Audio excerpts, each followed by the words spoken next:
Magistrate এই চালাকিটা করছে magistrate BNP জামাত আল্লাহ মিল্লা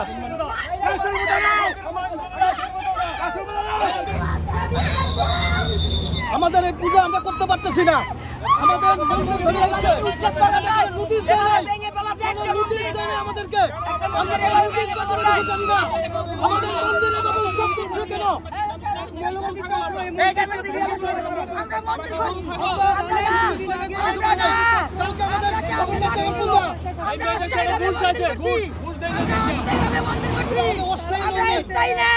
অস্থায়ীভাবে মন্দির করছি কেন ভাঙতে চাই? আমরা জানি এখানে একটা অস্থায়ী মন্দির, আমরা জানি না কোন বিনা নোটিশে আমাদের মন্দির এভাবে ভাঙচুর করবে। আমরা তীব্র নিন্দা জানাই। আমরা ডক্টর মোহাম্মদ ইউনূসকে আমরা বলতে চাই, আপনি আমাদেরকে রক্ষা করুন। আমাদের অস্থায়ী মন্দির আপনারা যখন রেলওয়ে যাবেন আমাদের মন্দির আপনারা অবশ্যই উচ্ছেদ করবেন, কিন্তু আমরা কোনো লিগাল নোটিশ পাই নাই, কোনো কিছু আমরা পাই নাই। আমাদের কালকে জগন্নাথ দেবের পূজা, কালকে মন্দিরে জগন্নাথ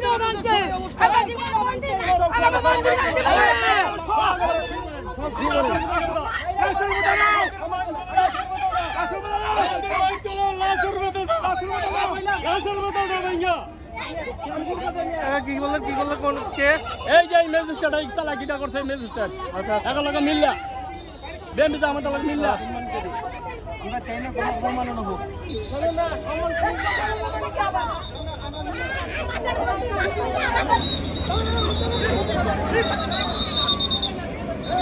শুয়ে পড়েছে তবে আরএনবি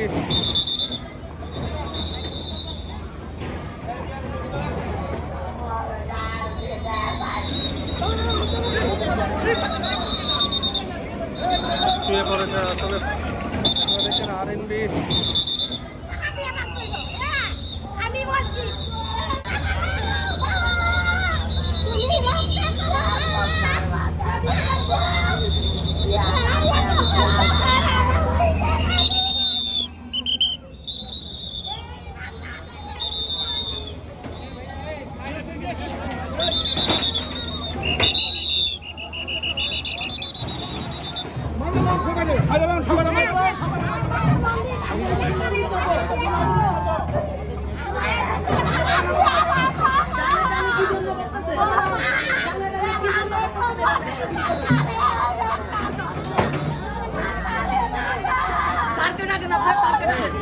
ওইখানে আপনাদের ম্যাজিস্ট্রেট কথা বলতেছে, তুমি যাও কথা বলো, এখানে উঠতে হবে ম্যাজিস্ট্রেট সাথে কথা বলো।